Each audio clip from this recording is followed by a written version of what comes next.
खरं तर शिक्षकाचा पेशा ज्यावेळी निवडला त्यावेळी मुलांचं उज्ज्वल भविष्य घडवता येईल,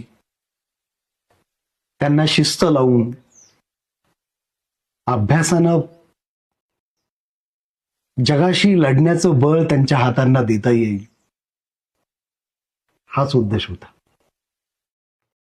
त्याचबरोबर आपण एक पवित्र आणि समाज हिताचं काम करतो आहोत, ही भावनाच त्याच्या पाठीमागची प्रेरणा असावी. पण हे सगळं करत असताना तुमच्यासारख्या निरागस आणि निष्पाप मुलांशी भावना जोडल्या जातात, याचं काय करायचं?